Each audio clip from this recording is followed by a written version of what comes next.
Landing होताना ची दृश्य होती.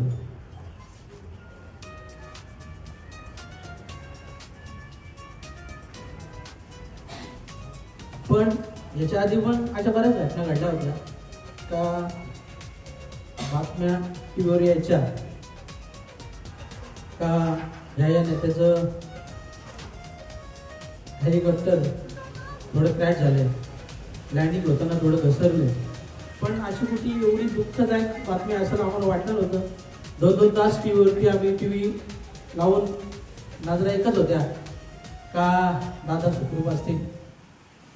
पण 2 तासानंतर जी बातमी आली ती खरोखर मनाला छट्ट देणार होती.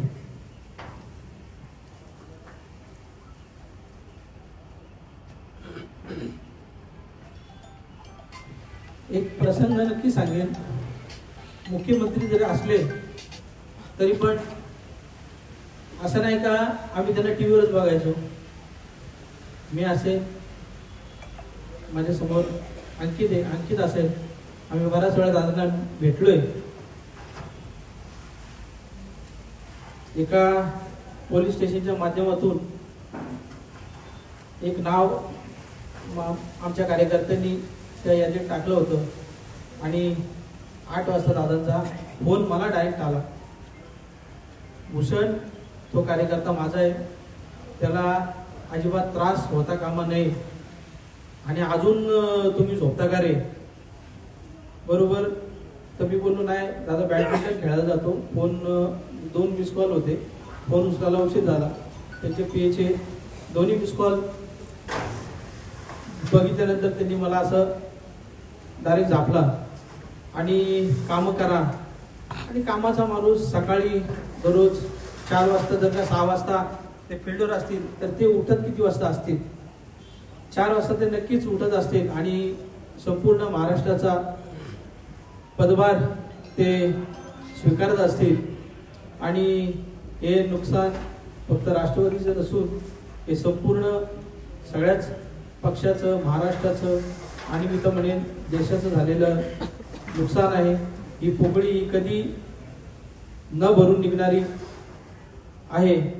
पण ज्या प्रचारासाठी त्यांनी जीवाचं रान केलं होतं, मग महानगरपालिका असतील, आता ते पंचायत समिती आणि जिल्हा परिषदसाठी धावत होते का आपला कार्यकर्ता निवडून यायला पाहिजे, त्यासाठी त्यांचं प्रयत्न असतील.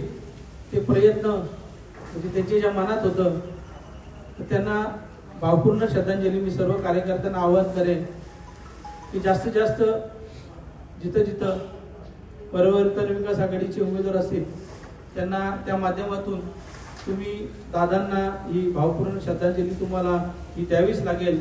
कारण आपण जरी दुःखात असलो तरी पण काळ हा निवडणुकीचा आहे, हे सर्वांनी लक्षात घ्यावं. पायाला भिंगरी ज्याप्रमाणे दादा लावून फिरत होते त्याचप्रमाणे पायाला भिंगरी लावून तुम्हाला फिरावं लागेल. आणि दादांसाठी का होईना, कारण त्यांची शेवटची ओळख ही त्यांच्या घड्याळावरूनच समजली की हे दादा आहे.